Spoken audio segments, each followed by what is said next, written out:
Ito yung mga bigla-bigla ang paplano ka na biglang sasabihin niya, lockout ang, di ba? Yung biglang punta tayo sa ganito, sobrang init.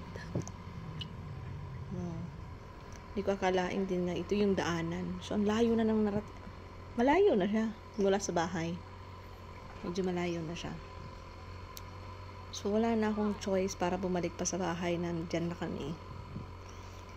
Actually, parang hindi ko maisip bakit kami nakarating dyan na yung driver ko.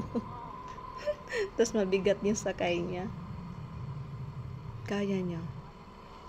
Actually, medyo na proud ako dyan sa kanya. Charot. Proud ako dyan kasi kala ko kasi basta, so syempre, think positive.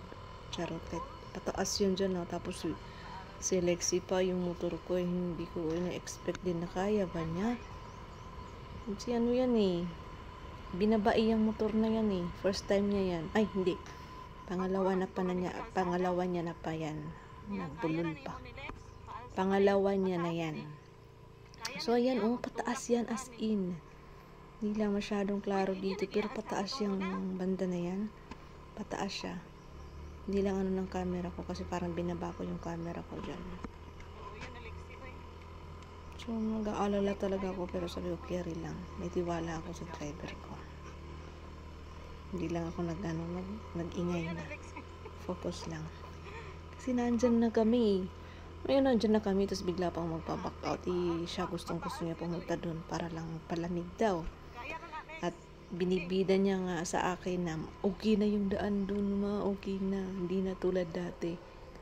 Pero dito talaga, mabuti na lang. Kasi pag maulan yan, sobrang andulas niyan. Kita nyo naman, parang maputik nga siya.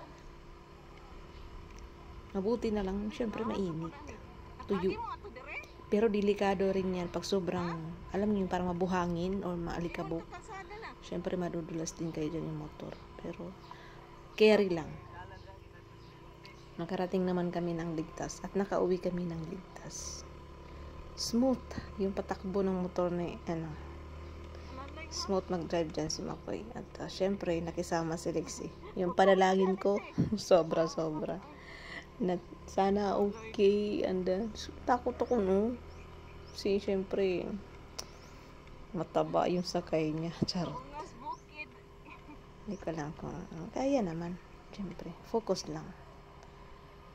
Dapat naman talaga lahat dinadaan dapat sa mahinahon. Mahinahon dapat. And focus lang. Focus sa goal. Ang goal namin dyan is makarating doon. Hindi na nag-back out kasi naandyan na kami halos kalagitnaan eh. Diba? Nakakatakot kasi parang mga bangin, kita mo yung mga bangin. Diyos ko Lord. Tapos wala pa masyadong yan dyan, mga tao. Pero mas malala yung daanan dati. Hindi pa yan dyan. Yung sa kabila yun, kumbaga iikot. Kung saan kami pupunta ngayon, iikot. So ito, parang shortcut lang to.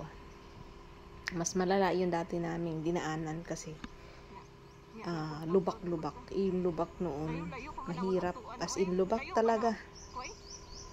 Hindi ko lang alam sa ngayon kung okay na ba yun. So, yung dati, yung pagpunta namin dyan, maulan pa.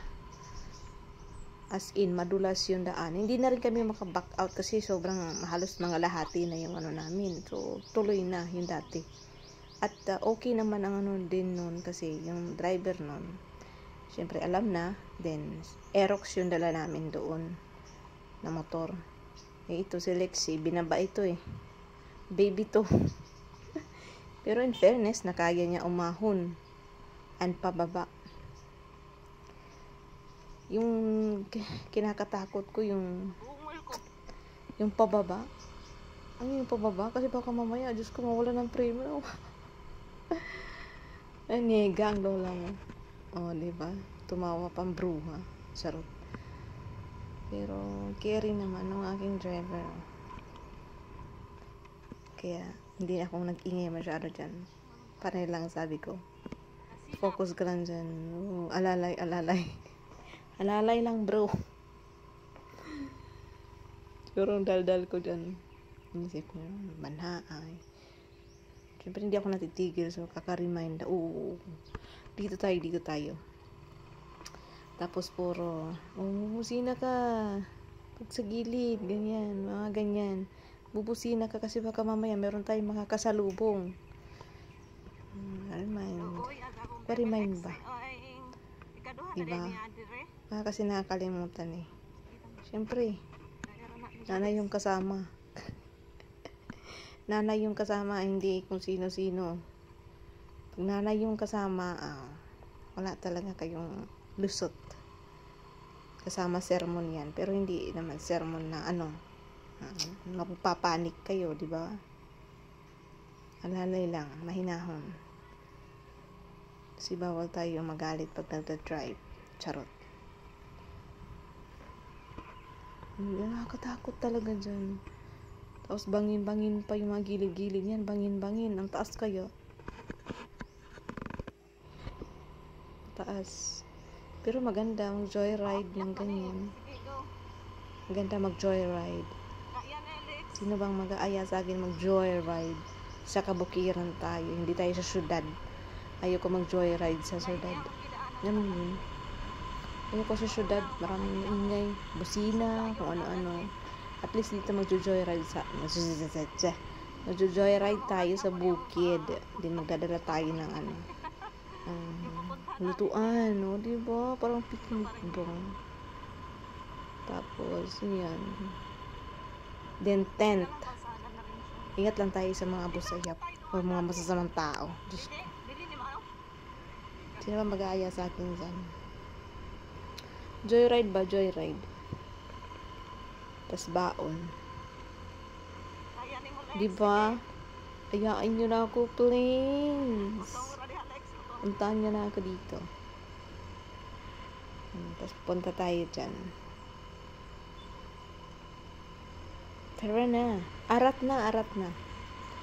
Go. Yay. Bye.